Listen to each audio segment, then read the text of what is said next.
Abadlali. Amen.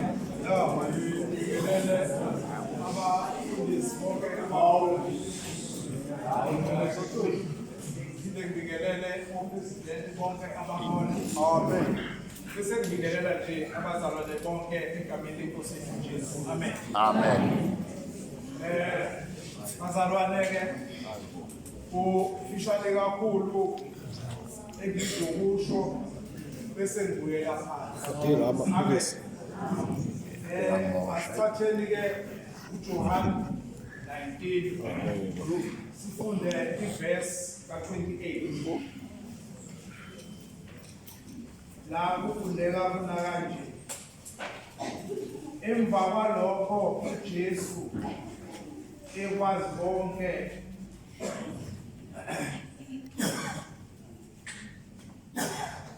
aqale phansi bazalwane.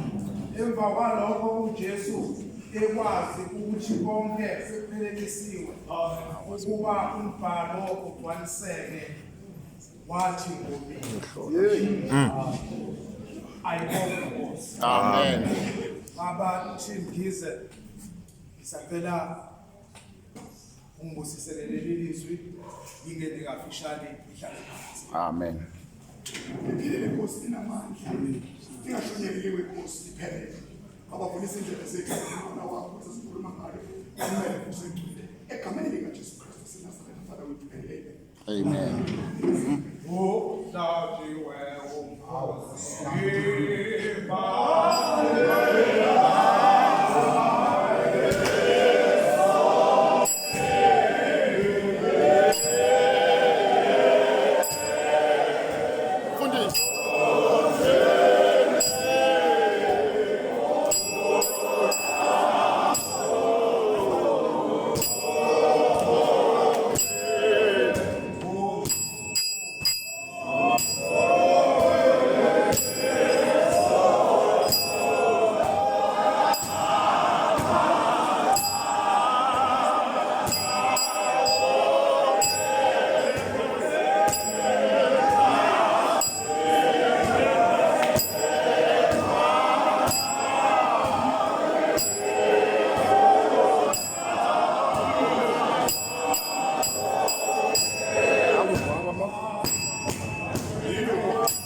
ungalibalela nje linendaba ezisikhombisa. uNkulunkulu ngensuku eziyisithupha wenza izulu nomhlaba, nakho konke ngosuku lwesikhombisa waphumula. Ayibonge Inkosi. Amen. Umhlashi wesiphambano uma ekhuluma ngePhasika aliqalanga la bazalwane. Hayi kabisa. Kodwa ngikhumbula uNkulunkulu ekhuluma kuMose ethi le nyanga iyokuba inhloko yezinye inyanga. Awu. athi futhi neminyaka eyobe isidlulile niyophinda nimkhumbule. Ngokwetestamente elidala bekudingeka ukuba uthathe iwundlu elingenasici ukwenzela ukuba kuchithwe igazi lokuxolelanisa umuntu noNkulunkulu ungumpristi obayela kuJehova. Hayibo. Ngitheni balele leli gama ngoba linamagama ayisikhombisa okuphelela kwezinto zikaNkulunkulu. Hawu. Uma ufunda Exodus chapter 12 verse 13 ukhuluma ngegazi lamawundlu. Uma uMoses kuthiwa kamise uIsrayeli ngokomumo wezizwe ukwenzela ukuba bahlabe amawundlu angenasici bese bethatha igazi belibheka esikambeni. Uthubali kuleso sikhathi ekuthi kwenzeka lokho kuzokwenzeka kufike umbhubhisi kodwa bebona igazi uzodlula. Hawu. Ayibonge Inkosi. Ngifuna ufeza lento nje yomkhosi wePhasika bekuthi emva kweminyaka engamashumi 5 bese beyogubha lo mkhosi bawuqamba bawubiza ngeJubili. Ayibonge Inkosi.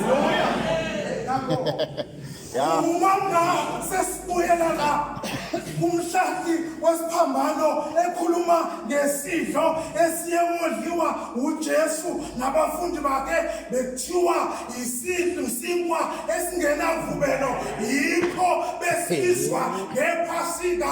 Ayibonge Inkosi.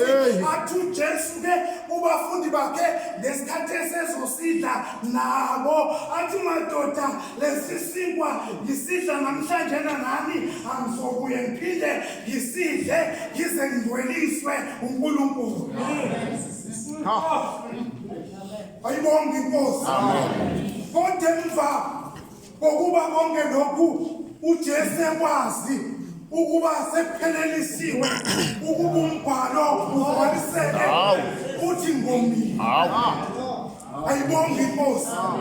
Ngifuna siqale la ke webazalwane ibile singeniso fanele ibe nendikimba ibe nesiphetho. Ayibonge Inkosi. Amen. Uma kukhona ozothi baba bathethelele ngoba bakwazi abakwenzayo ukhuluma ngobudlelwane bukayise nendodana.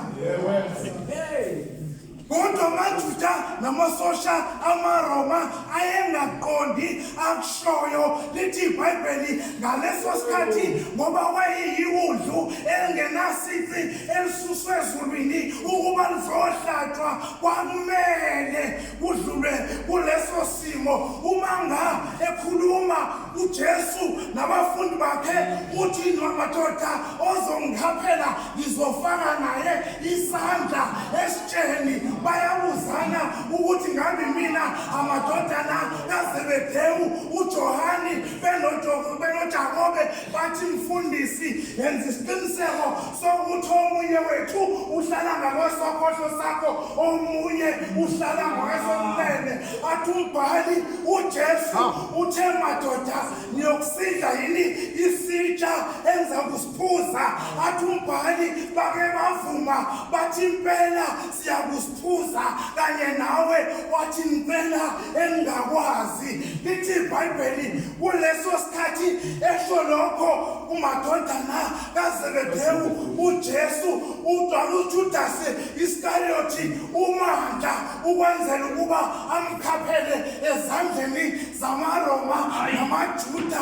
Lithi iBhayibheli ngaleso sikhathi ezokhashelwa uJesu uyabona ukuba uJudas seseduze ngempela isikhathi sokuba akhashelwe uJesu lo bazalwane ngosikhathi esesesiphambanweni ke manje esethi baba bathethelele ukhumula ingubo ye-divinity ugqoka ingubo ye-humanity. Ayibonge Inkosi ngoba vele isitsha lesi ekumele aphuze ukwenzela ukuba ugcwaliseke umbhalo. Uma sesiyofika ezwini lesine la ethi Eloi lama sabachthani okungukuthi uNkulunkulu wami ungishiyelani, bese kukhulunywa ngobuholi bukamenzi nomenziwa. uNkulunkulu ubese umenzi, uJesu engumenziwa ngoba ubesembethe ingubo yokuba umuntu. Kodwa ehoreni lesithupha kuyehoreni lesishiyagalolunye ngesikhathi kuba mnyama phela bese kuzogcwaliseka umbhalo. Lithi iBhayibheli ubeseyisusa futhi ingubo ngoba phela yena mawuzofunda kahle lithi uwesazi ukuthi umbhalo sewuphelelisiwe ukuba umbhalo ugcwaliseke. Usethi Ngomile kuleso sikhathi ubesembethe ukuba umuntu ubuhlungu abebuzwa okwangaziwa nayimina ukoma ekade ngomile yilokhu nawe okomayo oba wadlula ithuthuku zegazi ohambeni abelihamba kwaphela konke egazini. Umbethe ukuba umuntu osenesono wenziwe waba isono. Usezwela ubuhlungu bokoma uthi Ngomile ngoba sekuzogcwaliseka umbhalo. Igama leli lesikhombisa sokuphelela kwezinto zikaJehova.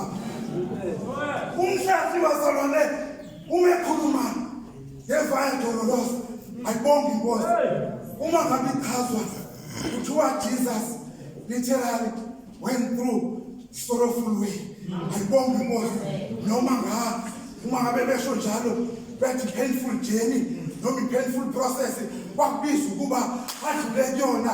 Uyabona ke kuleso sikhathi amaJuda namaRoma ngesikhathi ediliswa ngalowo mgwaqo akathuthumela ngesizathu esisodwa bekunesakhiwo ebesiphakathi kweJerusalema neGalilee ebesibizwa ngeDekapoli. Kuleso sakhiwo bekukhona umgcini waleyo ndawo obebizwa ngo-Antonia-Frances. Ayibonge inkosi obuye obengumkhuzi wamasosha aseRoma. Leyo ndawo iseyabhalwa ngegama elithi i-Church of the Holy Sepulchre. Ayibonge inkosi, i-Church of the Holy Sepulchre. Leyo ndawo ibigcina amagugu amaRoma bakhumbula into eyodwa ukuthi umediliswa ngalo mgwaqo ukhona umonakalo azowudala kulesakhiwo. Lithi iBhayibheli kungakho bemphezulile. Ayibonge inkosi, bamkhipha ngesango langemuva eGalilee laseGabatha. Ayibonge inkosi ngoba phela besebaziwa ukuthi uke wakhuluma ngendaba yokwakha ithempeli emva kwensuku ezintathu. Babuka ukuthi kuzogubha amathempeli noma kuzogubha isakhiwo esinamagugu abo. Ingakho bengamamsanga ngakulesakhiwo esiseDekapoli. Ayibonge inkosi. Uma sekugcwaliseka umbhalo ukhuluma ngaleyo nto madoda uthi Ngomile uke waprofetha uDavide ehubeni ka-69 evesini ka-21 athi bamnika inyongo ukuba ibe ukudla kuyena. Ekomeni kwakhe bamnika uviniga ukuba aphuze, kodwa akumsizanga konke lokhu ngoba yena wesebonda ukugcwaliseka umbhalo. Ingakho ezwakala ethi Ngomile.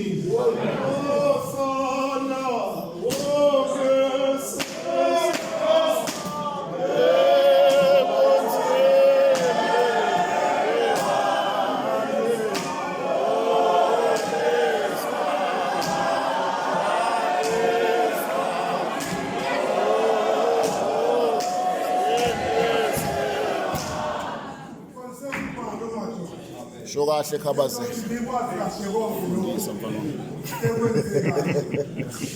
Ukuthi kuzokwenzeka kuyona futhi siyazi ukuthi njengamanje la leli gama leli umongo abendaba futhi kuphethe umongo wokuphela kwendaba.